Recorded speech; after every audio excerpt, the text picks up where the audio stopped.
Bueno, ¿qué prueba la resurrección? Mira, hay un gran número de libros y artículos por todos lados. Libros, artículos que se han escrito a través de los años en cuanto a la resurrección. Se han hecho muchas conferencias y sermones y discursos y debates sobre este tema. Estamos repletos de eso, se puede decir. Y la mayor parte de ellas se centra en tratar de demostrar incluso la resurrección. ¿No es cierto? De hecho, la mayoría de los autores de los libros buscan llamar la atención en las librerías, ¿no? Y eso no es nada raro, porque en esta época del año la gente sigue preguntándose, ¿cómo se puede probar la resurrección? Si es tan fundamental en la vida cristiana, en la fe cristiana, ¿cómo se demuestra realmente si Jesús se levantó de entre los muertos? ¿Cómo? Bueno, la respuesta a esta pregunta es muy, muy simple. Se demuestra con la Biblia, con la palabra de Dios. Y ya que vamos a hablar de este tema, no quiero probar la resurrección. ¿Sabían? No la quiero probar, no me interesa probarla. No estoy interesado en demostrarla de alguna manera. ¿Por qué? Porque la Biblia lo demuestra y punto. Y se acabó. Es la palabra de Dios que dice que Jesucristo resucitó de entre los muertos y eso es todo. La cuestión, francamente, escuchen esto, no es lo que demuestra la resurrección. La cuestión es, ¿qué prueba la resurrección? Y la respuesta es básicamente, prueba todo el plan de redención. La resurrección demuestra todo el plan de redención y el propósito de Dios. De hecho, la resurrección es la clave de todo, como les venía diciendo. Por eso le hemos titulado de esa manera. En otras palabras, si eliminamos la resurrección de Jesucristo del cristianismo, no tenemos cristianismo. Y punto. Literalmente nuestro corazón está ahí. Aceptamos que la resurrección ocurrió por fe. La fe en las Escrituras, la fe que nos es dada por el Espíritu Santo. Se nos ha convencido por el Espíritu Santo que la Biblia es verdad. Y la Biblia dice que Jesús surgió de entre los muertos. Y nosotros lo creemos, ¿o no? Ahí está. Y las Escrituras prueban contundentemente este único y maravilloso hallazgo. Así que no hay nada más al respecto. Y no hay duda al respecto. Pero la pregunta es, ¿qué ha hecho la resurrección de Jesucristo? ¿Qué hizo? ¿Qué logró? ¿Qué resultó de la resurrección? Así que quiero ver varias realidades que son probadas aquí por medio de la resurrección. Varias cosas absolutas e indisolubles que sucedieron por medio de la resurrección. Estudiaremos que la resurrección, en primer lugar y por sobre todas las cosas, prueba la verdad de la palabra de Dios. En segundo lugar, prueba la divinidad de Jesucristo. En tercer lugar, prueba la culminación de la salvación misma. En cuarto lugar, prueba el establecimiento de la iglesia. ¿Se dan cuenta?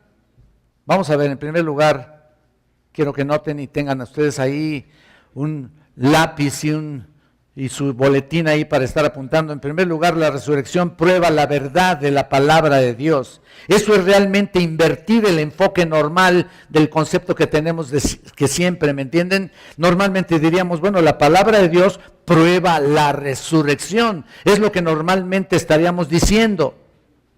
Pero en este caso vamos a invertir ese concepto y ver, en lugar que la palabra de Dios prueba la resurrección, mejor vamos a decir cómo la resurrección prueba la verdad de la palabra de Dios. O sea, al revés. ¿Me entienden? La resurrección prueba la palabra de Dios. Y no la palabra de Dios prueba la resurrección. Tenemos que invertir los enfoques para entender mejor y el poder realmente de la resurrección. Ustedes recuerdan en la Biblia, en sus Biblias, en Hechos 2, y si quieren ténganlo ahí presentes, cuando nos lleva a un gran día de la historia de la iglesia. Ese es el primer día de la iglesia, cuando nació la iglesia prácticamente el día de Pentecostés. Los creyentes habían sido partícipes del poder del Espíritu Santo y ahora Pedro se levanta a predicar el primer sermón a la audiencia, a una audiencia de 3,000 personas ahí, escuchando el sermón de Pedro. 3,000 personas que se añadieron incluso después a la iglesia en su nacimiento y el nacimiento de ellos también, por supuesto. Y en su primer sermón había estado hablando acerca de Cristo y su muerte. Noten en el versículo 23, por favor. 23. Mira lo que dice: a este, entregado por el determinado consejo y anticipado conocimiento de Dios, prendisteis y matasteis por manos de inicuos crucificándole.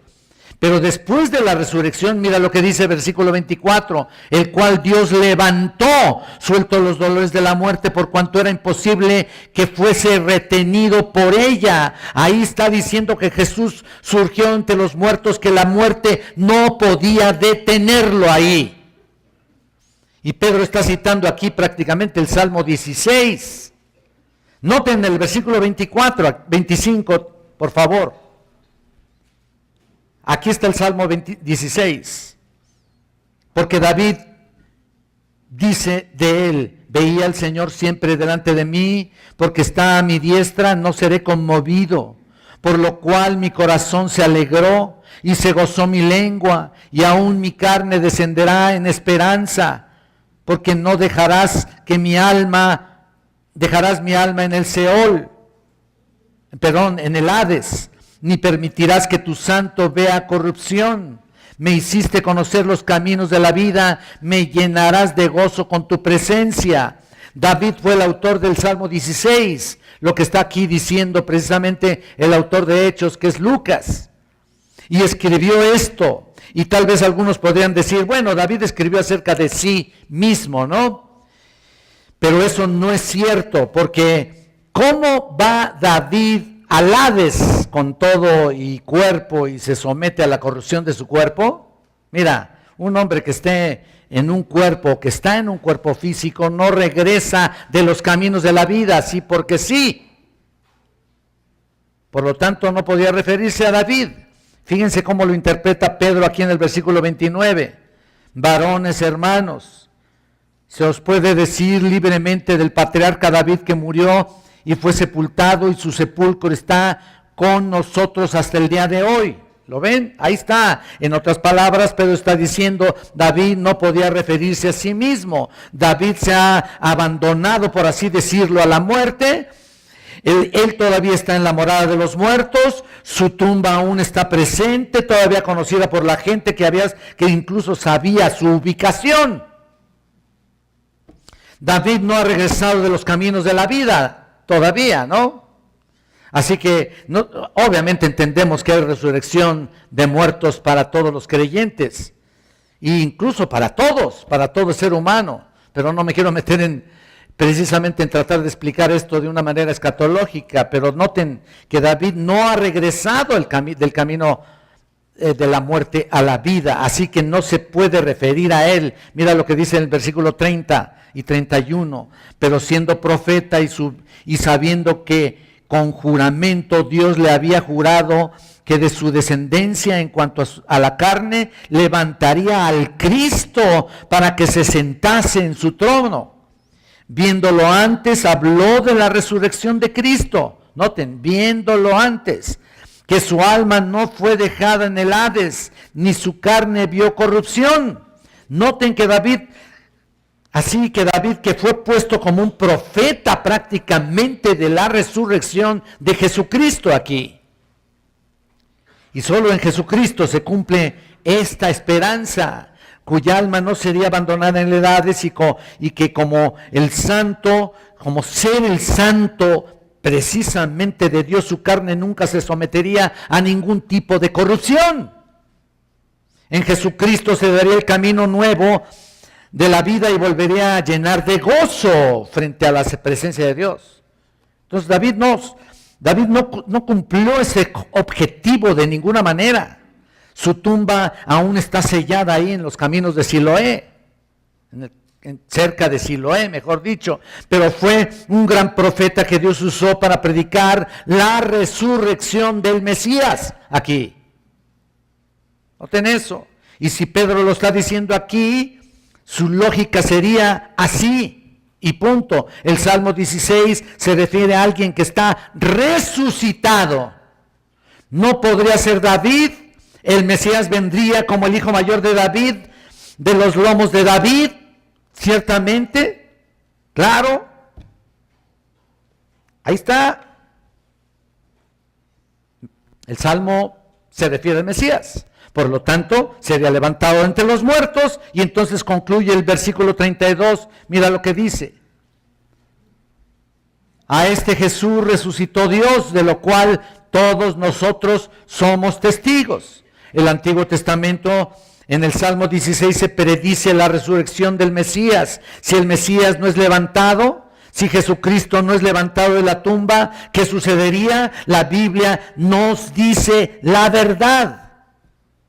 Si el Mesías no fuera levantado, entonces la Biblia no diría la verdad, ¿no es cierto? Pero la resurrección de Cristo prueba que la Biblia dice la verdad.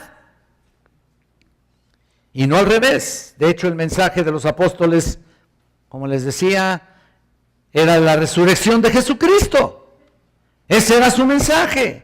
Antes que la Biblia fuera formada, el canon bíblico estuviera establecido, los apóstoles ya predicaban la resurrección de Jesucristo y había muchos que se convertían. ¿Qué prueba entonces la resurrección? La verdad de la palabra de Dios. Mira, vamos a Hechos 13, cuando estamos esta vez con Pablo, para que te des cuenta de esto. Y Pablo, su llamado apostólico aquí, coherente con Pedro, también predica la resurrección de Jesucristo, que por supuesto es el corazón de la fe cristiana. Hechos 13, 29. Mira lo que dice aquí. Y habiendo cumplido todas las cosas que de él estaban escritas, quitándolo del madero, lo pusieron en un sepulcro. Mas Dios lo levantó de los muertos, y él se apareció durante muchos días a los que había sido subido juntamente con él de Galilea a Jerusalén, los cuales ahora son sus testigos ante el pueblo. Mira el versículo 33, lo cual Dios ha cumplido a los hijos de ellos, a nosotros, resucitando a Jesús, como está escrito también en el Salmo 2. Estaba prediciendo y estaba predicando las dos cosas. La resurrección, obviamente, esta es una buena noticia. Es como si dijera, somos testigos de ello. Estaba anunciando la resurrección y se les prometió a los padres judíos y ha prometido a los santos del Antiguo Testamento. Los judíos no desconocían todo esto. Dios ha cumplido esta promesa a los hijos de Israel y a todos los demás hijos, que Dios levantaría a Jesús, como también lo escribió el salmista. El versículo 34 confirma el hecho de que Él levantó a los muertos para no volver a haber corrupción. Mira lo que dice aquí. Nota el versículo 34, y en cuanto a que le levantó de los muertos para nunca volver a corrupción, lo dijo así: os daré las misericordias fieles de David. Os daré las misericordias fieles de David. Se trata de una profecía de Isaías 55, 3. Ahí está, que promete que el Mesías no perecería, sino heredaría la santa bendición prometida a David. Ahí está, pero cuando vemos ahí en Hechos 13, que Pablo se basa en 3 profecías para predicar la resurrección de Cristo, entonces a pesar de todo parece que la Escritura está en juego. Y a pesar de todo parece que la Escritura, pues pareciera que está en tela de duda de muchos, ¿no? Porque si Jesús no resucitó, el Salmo 2 está mal. Y si el Salmo 16 está mal, o el Salmo 2 también, Isaías 55 está fuera de sí. entonces la Escritura no tendría por qué anunciar algo que no sucedió. Así que cualquier otro pasaje del Antiguo Testamento que indique la resurrección de Jesucristo, entonces es errónea, ¿no? Por lo tanto, la Biblia no se puede confiar. No todo es cierto, pudiéramos decir, ¿no? Ahí está. Entonces, ¿quién puede discernir entre lo que es y cuando no es? Así que el hombre se queda con una confusa e inexacta documentación que son entonces las Escrituras, ¿no? Pero si Jesús realmente se levantó de los muertos, entonces las profecías son ciertas y la palabra de Dios se confirma con la verdad absoluta que dice aquí, que está revelada desde el Antiguo Testamento hasta nuestros días, por lo cual la resurrección es la base de tu vida misma. Mira Hechos 26, por favor.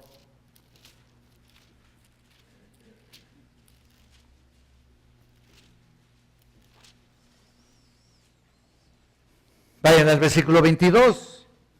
Mira lo que dice aquí.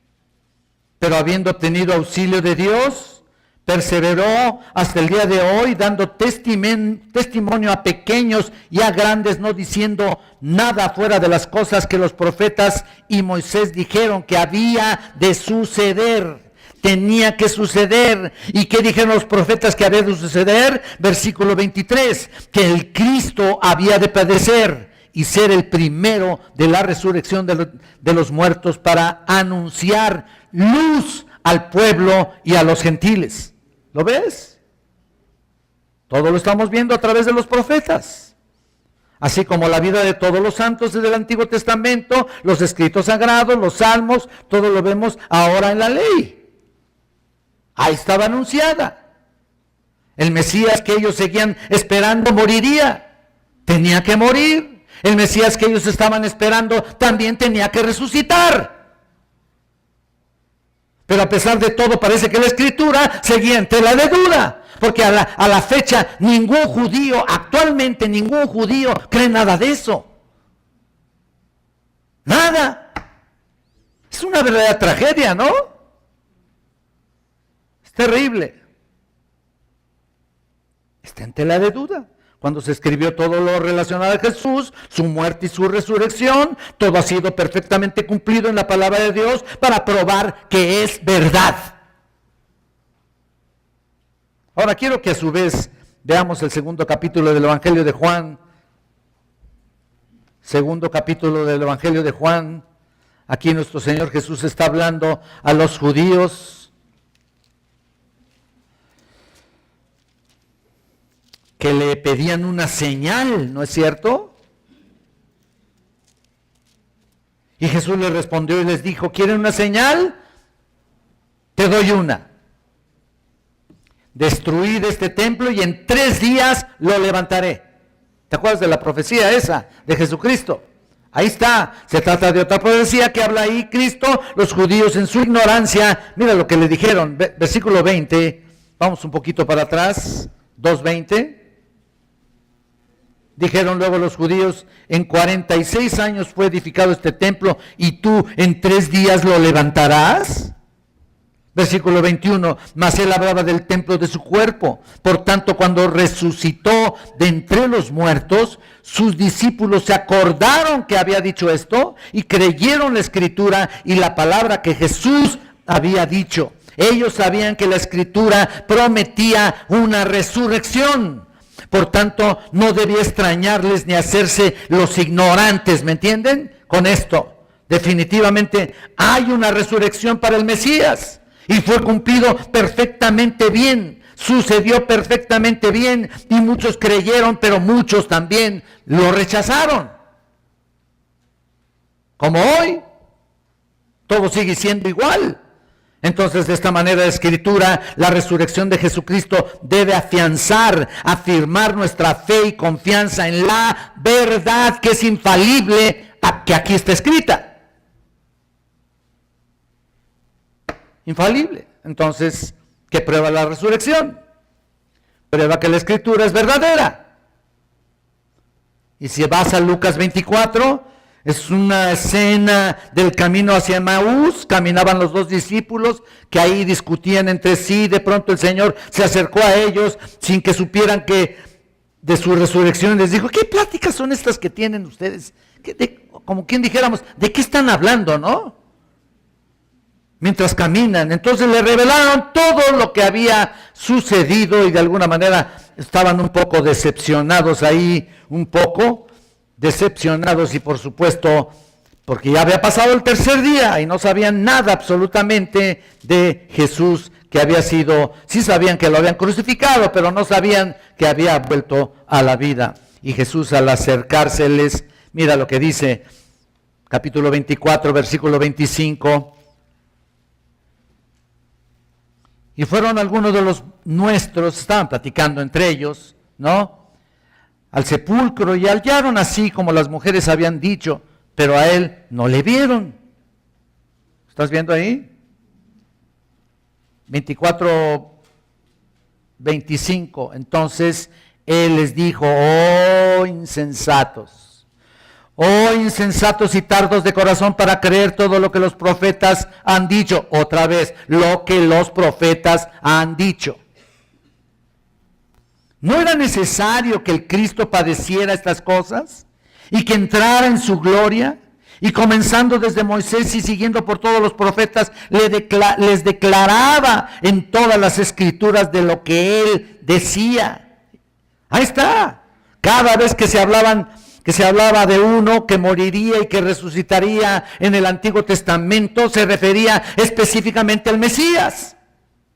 Cada vez que había el sacrificio de un cordero, mira, desde los corderos que se presentaban para el Yom Kippur, para la expiación, etcétera, etcétera. Un cordero señalaba exclusivamente y estaba hablando de un Mesías que vendría a morir. ¿No es cierto? Pero además, cada vez que hablaban sobre el Mesías reinante y gobernante, hablaba de la vida del Mesías. Por lo tanto, es evidente que el que muere debería volver a la vida. Si ellos sabían que el Mesías moriría, ¿por qué voluntariamente estaban ignorando su resurrección? ¿Qué tipo de profecía es que solamente muere y queda hasta ahí? Y con más razón un Mesías, o el Mesías absoluto, el único que hay y el único que fue. Eso lo señala todo en el Antiguo Testamento, y la verdad de la Escritura, aún así, está en tela de duda. ¿Cómo ven? Está en juego entonces la resurrección. Mira lo que dice 1 Corintios 15, vámonos a lo que dice Pablo específicamente. Mira lo que está hablando en el capítulo 15, versículo 3, si tú te acuerdas de este pasaje que constantemente lo estamos leyendo acá. Versículo 3 y 4. Pero porque primeramente os he enseñado lo que asimismo recibí, que Cristo murió por nuestros pecados conforme a las Escrituras, y que fue sepultado y que resucitó al tercer día conforme a las Escrituras. Nota ahí eso. Aquí está señalando las Escrituras. No está señalando el Nuevo Testamento, hermanos. Esto, cuando dice conforme a las Escrituras, está señalando a las profecías del Antiguo Testamento. Todo lo que está acá atrásito de tu Biblia. Ahí está.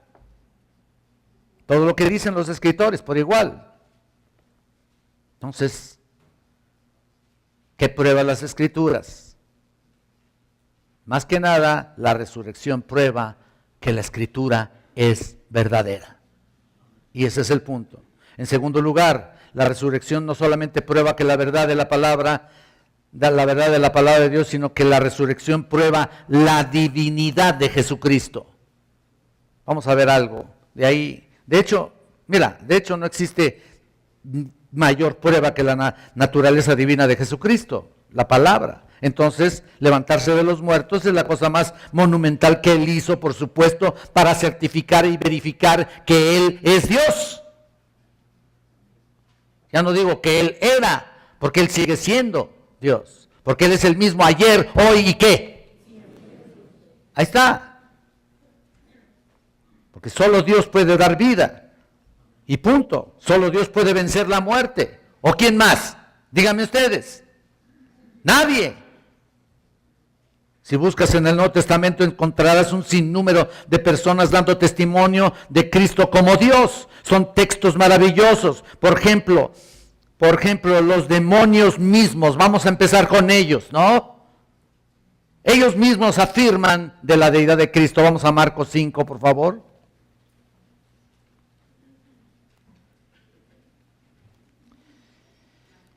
Marcos capítulo 5. En el versículo 6 y 7. Cuando vio pues a Jesús de lejos, corrió y se arrodilló. Estábamos hablando aquí del gadareno endemoniado, por supuesto, para no leer todo el contexto, pero ustedes saben que se trata del gadareno.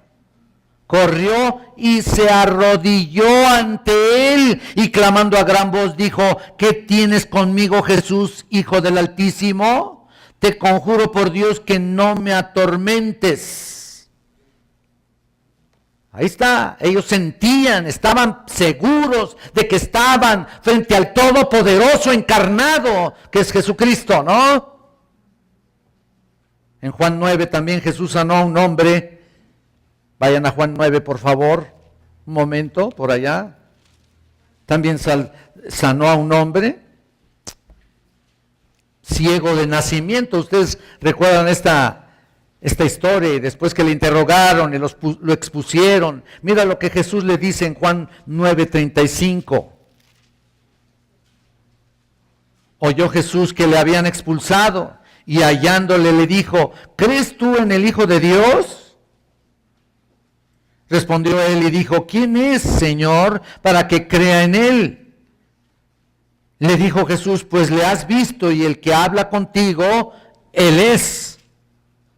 Y él dijo: creo, Señor. ¿Y qué? Le adoró. Él sabía que él estaba tratando con Dios, pero los fariseos decían: no sabemos quién, no sabemos nada de dónde sea este. De este no sabemos nada. Claro que sí. En otras palabras, es cierto. No lo querían conocer de ninguna manera. Se negaron absoluta y rotundamente a conocerle, a compararlo con los antiguos escritos y con el Antiguo Testamento, con la ley. Mira lo que dice en el versículo 30. Poquito para atrás, por favor. No después, sino acá 30. Respondió el hombre y les dijo: pues esto es maravilloso. Respondiéndole que no lo conocen, ¿no? Que vosotros no sepáis de dónde sea, y a mí me abrió los ojos. Y sabemos que Dios no oye a los pecadores, pero si alguno es temeroso de Dios y hace su voluntad, a ese oye. Mira nada más. También vemos a los discípulos dando testimonio. En otras palabras, Pedro, en nombre de todos ellos, dijo: tú eres el Cristo. ¿Te acuerdas cuando se acercó y cuando Cristo les dijo: bueno, ¿quién dicen la gente que soy? Bueno, unos dicen que eres Elías, otros este y este. ¿Y ustedes? ¿Qué piensan? ¿Qué dicen? Y Pedro se acercó y dijo: tú eres el Cristo, el Hijo del Dios viviente. Tomás también, cuando lo vio: mi Señor y mi Dios, y cayó a sus pies. Natanael dijo: tú eres el Hijo de Dios. Mateo dice: Él es el Dios con nosotros. Marcos dice: este es Jesucristo, el Hijo de Dios. Lucas dice: este es el Hijo de Dios. Los apóstoles, los escritores del Nuevo Testamento afirman la deidad de Cristo en todos sus escritos. Juan el Bautista, su primo, su mismo primo, dijo: yo vi y llevar constancia de que este es el Hijo de Dios. Era Marta, la hermana de María, que dijo muy afirmativamente: sí, Señor, yo he creído que tú eres el Cristo, el Hijo de Dios, que ha venido al mundo, en Juan 11:27, precisamente después de que resucitaba o había resucitado a Lázaro. Existe el testimonio también de un soldado romano, ¿te acuerdas?, cerca de su crucifixión, que estaba ahí él. Y después que había enterrado ahí la lanza en un costado y salió agua y sangre, ¿recuerdan ustedes? Bueno, ¿qué dijo? Verdaderamente este es un hombre justo. Este era el Hijo de Dios. Ahí está. Y Cristo repetidamente afirmó, el que ha visto a mí, ha visto al Padre. Y también dijo, yo y el Padre somos ¿qué? Uno. Estamos viendo el testimonio de todas estas personas acerca de la deidad de Cristo. Pero ninguno de ellos es tan potente, pudiéramos decir, como el testimonio de una segunda persona. Vayan a ver Romanos, por favor. Romanos capítulo 1. Vamos a leer del versículo 1 al 4. Romanos 1:1. Pablo, siervo de Jesucristo, llamado a ser apóstol, apartado para el Evangelio de Dios, que él había prometido antes por sus profetas de las Sagradas Escrituras. Noten lo que dice, acerca de su Hijo, nuestro Señor Jesucristo, que era del linaje de David según la carne, que fue declarado Hijo de Dios con poder según el Espíritu de Santidad, por la resurrección de entre los muertos. Ahí está. Todos estaban perfectamente seguros de lo que estaban diciendo. Y su seguridad radica específicamente en la credibilidad de las Escrituras. Y por supuesto en la llenura del Espíritu de Dios en ellos. En Hechos 13:30 también, recuerdan ustedes que dice, mas Dios le levantó de los muertos. Y Dios lo hizo para dar testimonio de su deidad. En Romanos 6:4 se nos dice, Romanos 6:4, a fin de que como Cristo resucitó de los muertos por la gloria del Padre. ¿Te acuerdas? Constantemente se habla específicamente de la resurrección de Jesucristo de entre los muertos. El Padre resucitó a Jesús de entre los muertos a través de su gloria o poder, o sea, sus atributos, su esencia. Vayan a Efesios, por favor. Efesios otra vez, capítulo 1, versículos del 19 al 20. Y dice, y cuál la supereminente grandeza de su poder para con nosotros los que creemos, según la operación del poder de su fuerza, la cual operó en Cristo, resucitándole de los muertos y sentándole a la diestra en lugares celestiales. Una vez más, Dios es el que resucitó a Cristo y Él lo hizo para dar testimonio de su deidad. Se puede decir que su resurrección lo convirtió en Señor y Cristo. Por eso Pedro también dice en Hechos 2:36, que dice esto, que este Jesús, quien vosotros crucificasteis, Dios le ha hecho Señor y Cristo. ¿Te das cuenta? Entonces la resurrección demuestra que Cristo Jesús será Dios. Es Dios y será Dios.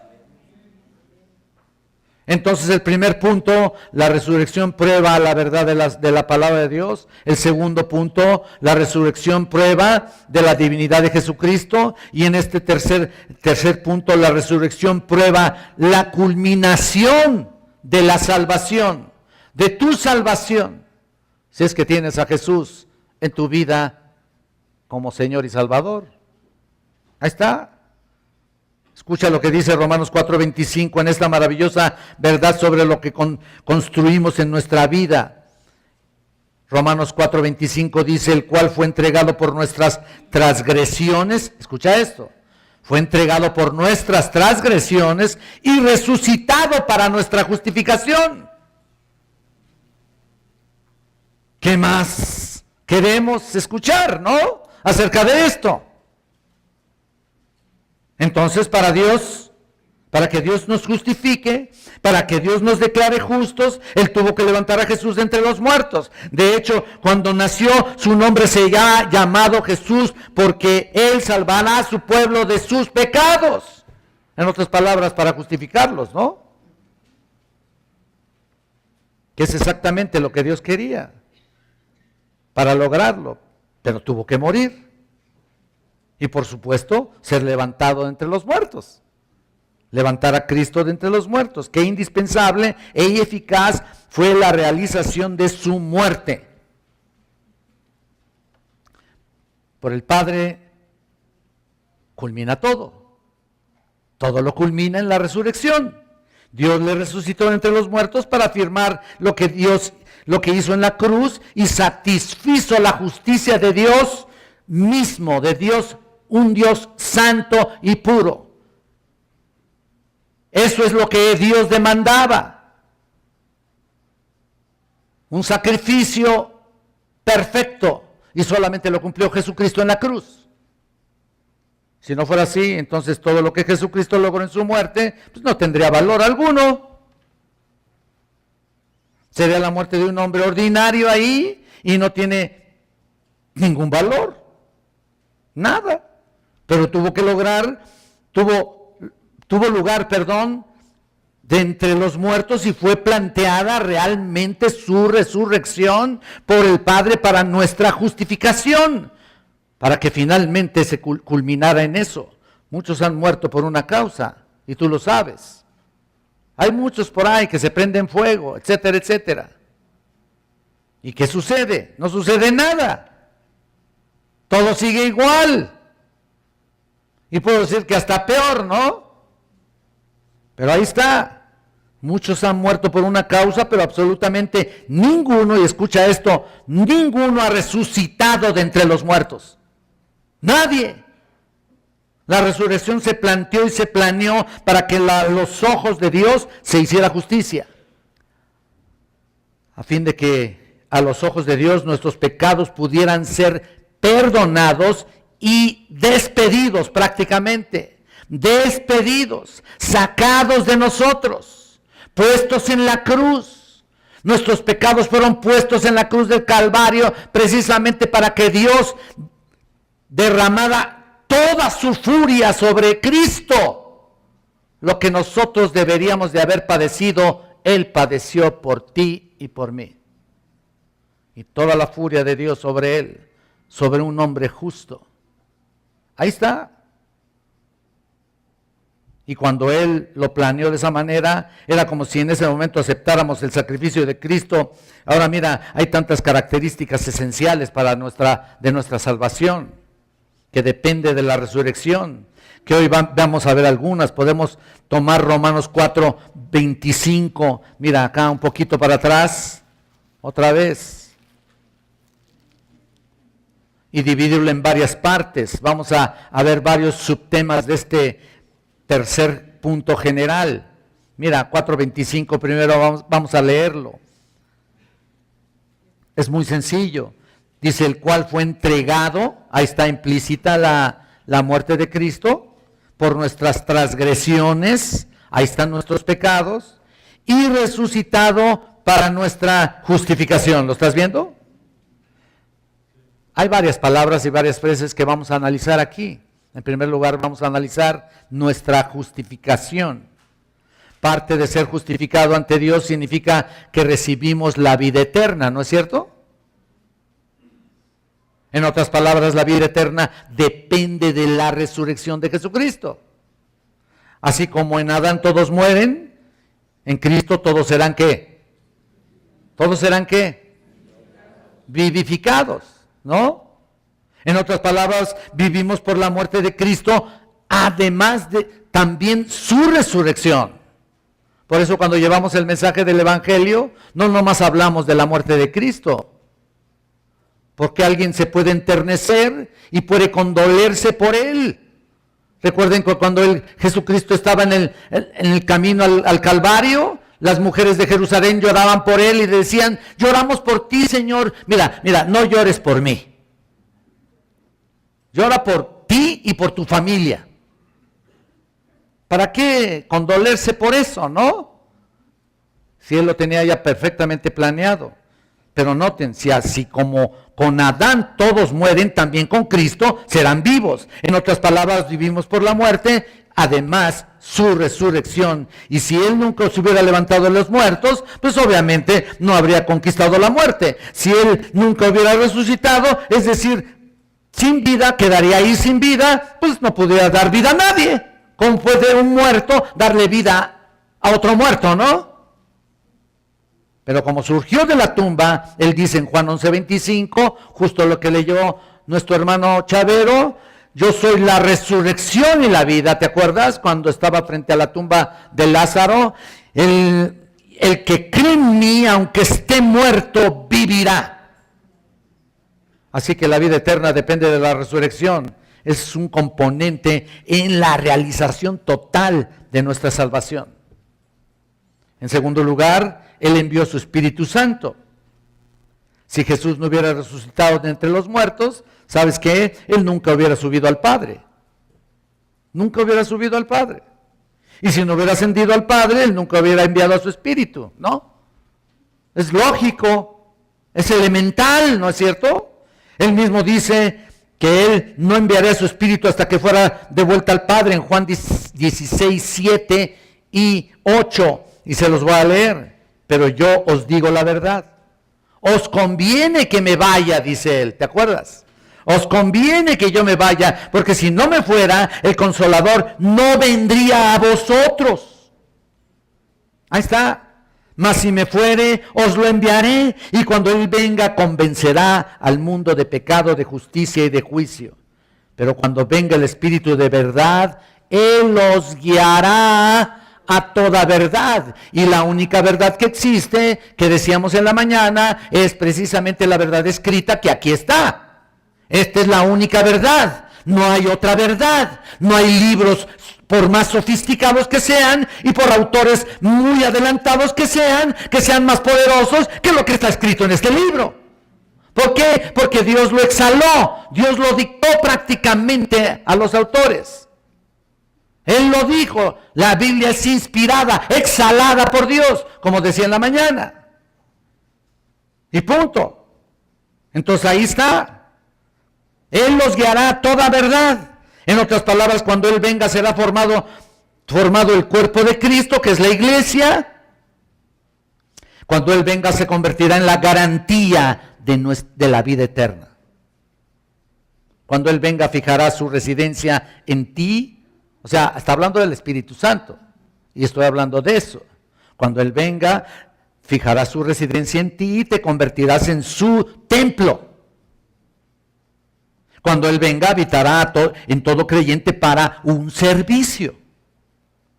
Cuando Él venga, Él te guiará. Cuando Él venga, Él te indicará la palabra de Dios. Él será la unción suficiente que te enseñará la forma en la que te puedas conducir en esta vida rodeada de pecado.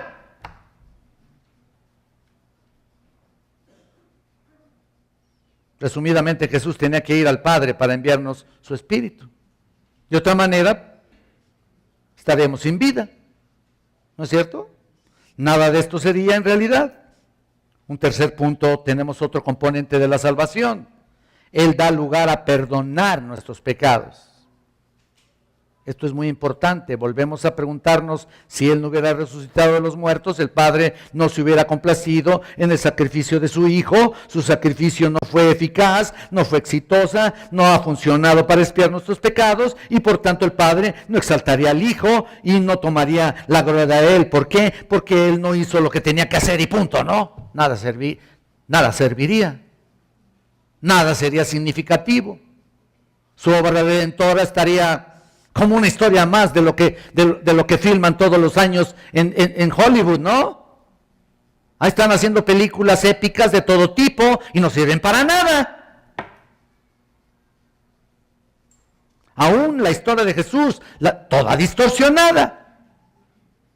Ayer sábado compartíamos la película de Jesús según San Lucas, y es la película que más se acerca a la realidad del Evangelio de Lucas, basado en el Evangelio de Lucas. Entonces, Él hizo todo lo que tenía que hacer. Por otra parte, si Jesús no resucitó de los muertos, pues no está a la diestra de Dios. Pero en realidad sí está a la diestra, porque fue levantado de entre los muertos, está sentado en el trono de Dios, a su mano derecha, afirmando por Dios por haber logrado perfectamente nuestra redención. Entonces hay perdón de pecados. Y hay esperanza. Punto. El que vino para morir expresó su propósito de repudiar la muerte. Lo hizo claramente y lo dijo claramente. Repudiar la muerte y el pecado para lograr su propósito. Él dice, por lo cual no debía ser en todo semejante a sus hermanos, para venir a ser misericordioso y fiel sumo sacerdote en lo que a Dios se refiere, para expiar los pecados del pueblo. Si lo quieren apuntar, Hebreos 2:17. En cuarto lugar, Jesús resucitó de entre los muertos para estar a la diestra de Dios intercediendo por nosotros. Y esto es muy importante. Podemos decir que su resurrección está indisolublemente unida a la intercesión. Está unida a la intercesión. Es decir, su trabajo ante el Padre. Él presenta las peticiones de los débiles y las tentaciones de los cristianos y las presenta delante del Padre. ¿Y qué hace? Intercede por ellos ante el trono de la gracia. Juan dice en el capítulo, en primera de Juan 2:1 y 2, tenemos un abogado, ¿te acuerdas lo que dice? Un abogado para que nos defienda, para con el Padre que siempre está atento a nuestro caso. En cuarto lugar, Jesús resucitó entre los muertos para estar a la diestra de Dios intercediendo. Ese es el cuarto lugar que estamos viendo. Y así está haciéndolo. Él siempre vive intercediendo por ti, tus peticiones, aunque parezca que no te escucha. Él la está escuchando e intercede por ti ante el Padre, que es el juez supremo.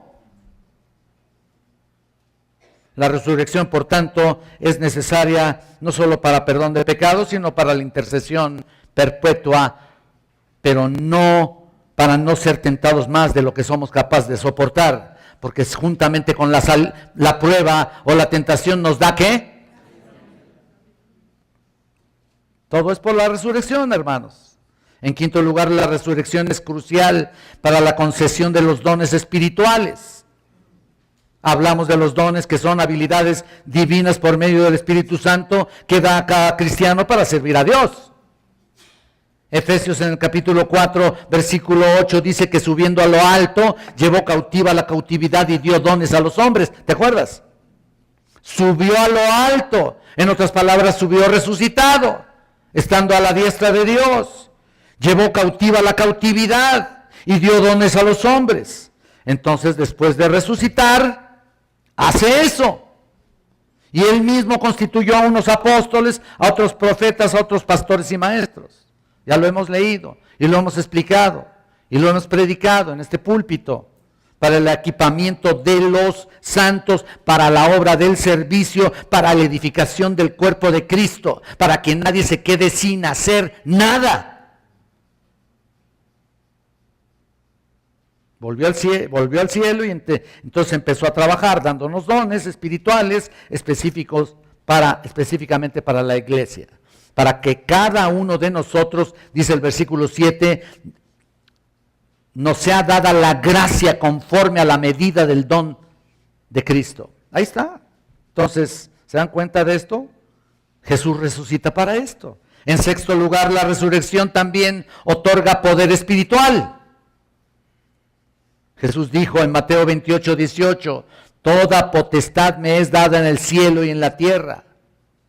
Y luego en el 1:8 de Hechos 1:8, él dice, pero recibiréis poder. Ahí está el poder, ahí está la capacidad espiritual para poder trabajar, para poder predicar. Recibiréis poder cuando haya venido sobre vosotros el Espíritu Santo, ¿te acuerdas? Cuando el Espíritu viene a nosotros, tenemos la autoridad de la palabra de Dios. No tu propia autoridad, es la palabra de Dios autorizada, esta es la autoridad única y divina sobre la tierra. Y obviamente te da la autoridad para poder testificar. Qué inmensa bendición poder hacerlo. Ahí está. El perdón de pecados es importante para este mundo, ¿no? Es interesante entenderlo y saberlo y explicarlo. Entonces, todo depende de la resurrección, todo lo que venimos hablando. Si Cristo no sube, nada de esto ocurriría, nada pasaría, estarías igual que todos los demás, estarías muerto en tus delitos y pecados, estarías separado del Padre, estarías sin Dios y sin esperanza, estarías haciendo todo tipo de pecados y te parecería lo más normal.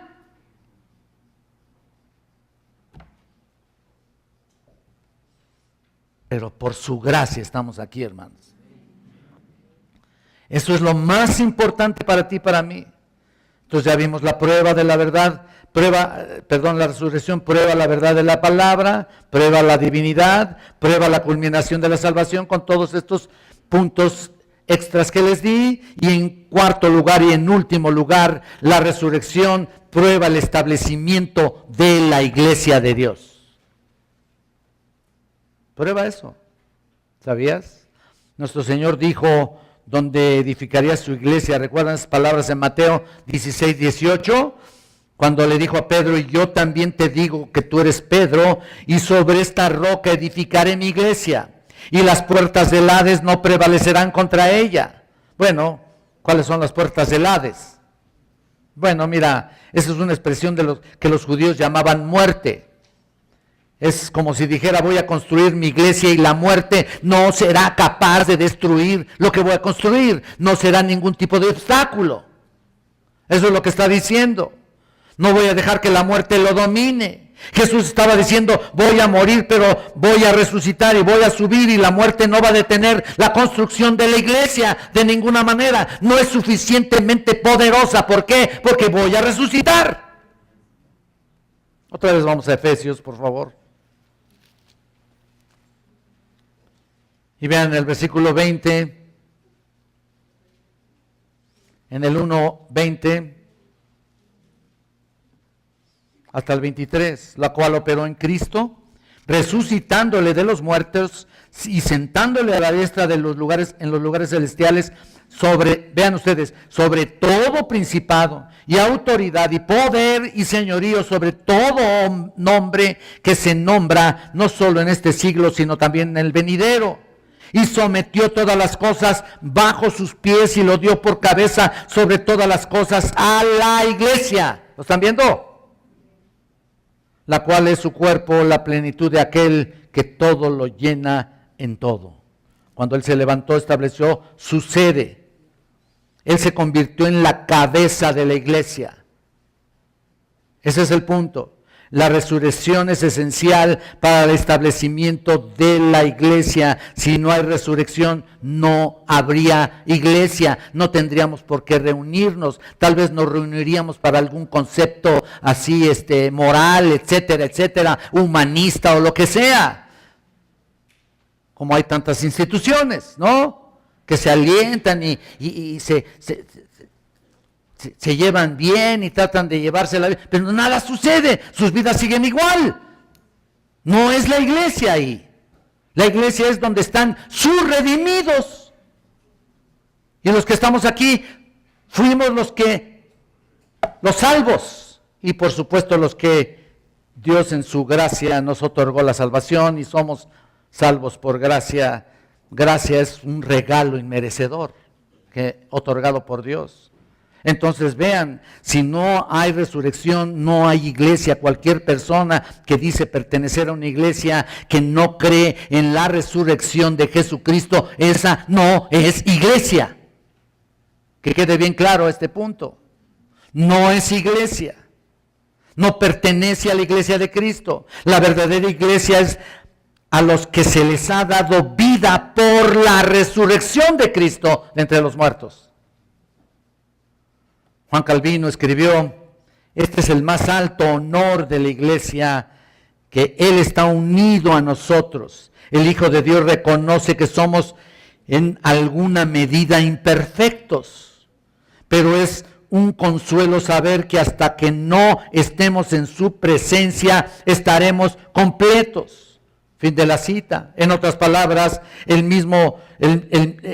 Mesías mismo no está completo sin su cuerpo, ¿no? Su cuerpo, que es la iglesia. Él sería una cabeza sin cuerpo. Pero no, la iglesia es su conclusión de todas las cosas. Porque la iglesia nació en la resurrección. Fue la resurrección que transformó a los apóstoles. Cuando estaban dispersos, temerosos, cobardes, escondidos por aquí, por allá, pero la resurrección les dio ánimo, les dio esperanza de salvación, esperanza para predicarle a otros y alcanzar a otros para Cristo. Un pequeño grupo de discípulos escondidos ahí, perseguidos, creció para llenar Jerusalén con sus enseñanzas.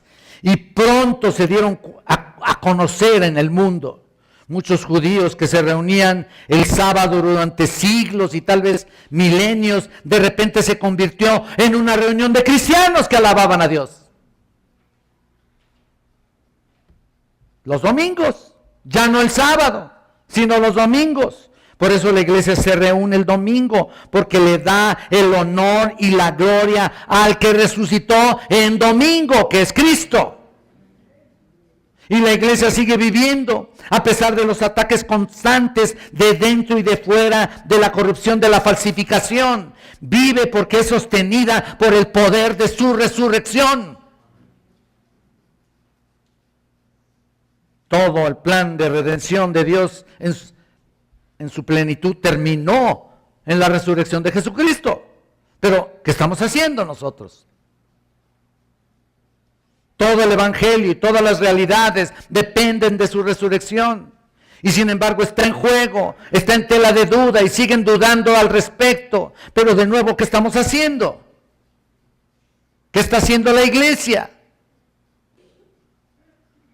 La resurrección prueba la verdad de su palabra, prueba la divinidad de Cristo, prueba la culminación de la salvación y prueba el establecimiento de la iglesia. Qué maravillosas y monumentales pruebas, ¿no? ¿Qué más queremos? Y ahí estamos. Y a pesar de eso, aún se pone su resurrección en tela de duda.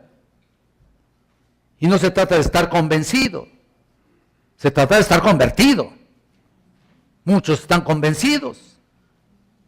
Tienen sus mentes que sí. Mira, les enseñan a un Cristo muerto en la cruz y probablemente hasta, no estoy diciendo que crean totalmente y absolutamente en la resurrección, porque finalmente en sus iglesias está Cristo ahí crucificado, cuando menos ahí está la representación, ahí está la estatua, ¿no? En el Cristo de Iztapalapa todo termina en la muerte de Cristo y ya, cada quien se va para su casa, ¿no? Ahí quedó todo, ¿no?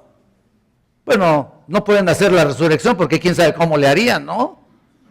Tendrían más producción, ¿no? Más dirección al respecto. Pero hay prueba que ni siquiera pueden hacerlo. ¿Por qué? Porque realmente tal vez ni siquiera creen. Pero tú sí lo crees. Y estoy seguro que lo puedes creer ahora. Y si vienes por primera vez, o segunda vez, o tercera vez, o quinta, o 100 veces has venido. Y tú estás creyendo que nos reunimos los domingos nomás porque no tienes nada que hacer. Porque no hay nada bueno en la tele. No, te vas entonces a la iglesia. Y tal vez vienes por mucho tiempo aquí, pero no te has entregado realmente, porque entonces la resurrección sigue siendo en tela de duda en tu propia vida. Porque la resurrección es el triunfo del cristiano. Es el que te da vida finalmente. Y tú tienes que entender que si no tienes a Cristo como tu Señor, entonces no crees en nada. No crees en la resurrección. Así que yo te invito para que realmente entiendas que no hay otra forma de caminar en esta vida. Tú tienes vida, estabas muertos en tus delitos y pecados, dice Efesios 2, ¿te acuerdas? Andabas en tus delitos y pecados, pero por Cristo, por la resurrección, por su triunfo en la cruz y en la resurrección, tú estás vivo. Por lo tanto, si tú te entregas a Cristo el día de hoy, sabes que por la resurrección de Jesucristo puedes tener vida. Porque es la culminación de su obra. muere en la cruz para derrocar la muerte, para triunfar sobre el mal, pero resucita de entre los muertos para darte vida y vida en abundancia. Vamos a orar.